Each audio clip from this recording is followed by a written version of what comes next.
How has this new era of college football adjusted how you build maybe your roster, but also your staff? I mean, you have with the transfer portal and now revenue sharing coming.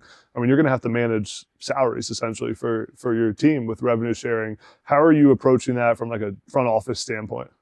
Yeah, and that's a big change here at Wake Forest. The one thing we brought in is kind of our, I call player acquisition structure. It isn't recruiting. That's such a like old term it's a now. dated term. Yeah, I mean, it's player acquisition, right? So even in 2022 when we started, we had a general manager. Like you can see the way this thing was all progressing. So we have a player acquisition side, more in the scouting, right? So GM, director, player personnel, lead scouts, offense, defense, transfer, right? And then even an extra scouting personnel guy. And we're putting everyone through that process. The coaches are still involved. We still want their opinion.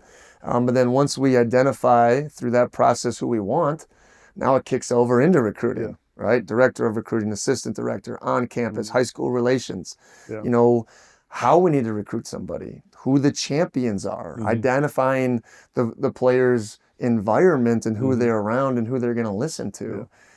And then we're just big on, making sure through the rev share that we're paying for production. Yeah. So never be a place where we're just on potential.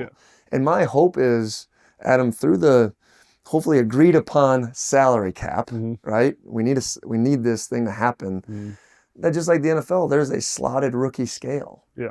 Like, can you really, give high school players 10% of your total dollars, right? So, you come in slotted and then you earn your way up the food chain, just like it should be, right? We kind of structure it. You're a, low volume backup, high volume backup, low volume starter, high volume starter.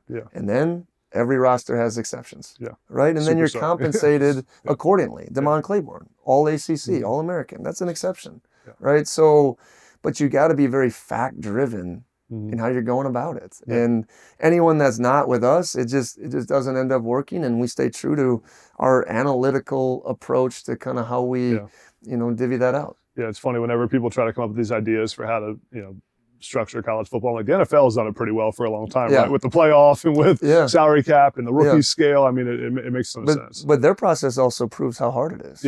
Right? With the first round bus, it's the same thing with these 4- and 5-star kids. Right? I thought we did a really good job.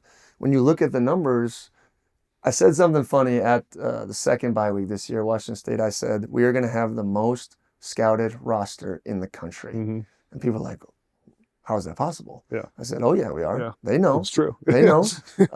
We had 5, I think, of the top 100 transfers. Right? All those kids didn't have a single Power 4 offer but Washington State.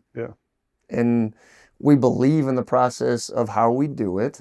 Part of the big part was coming here was the commitment from our institution that we are going to be at the max of the cap. So when you go out there and do it, right, we're still not at a place where we're going to sign 4- and 5-star kids.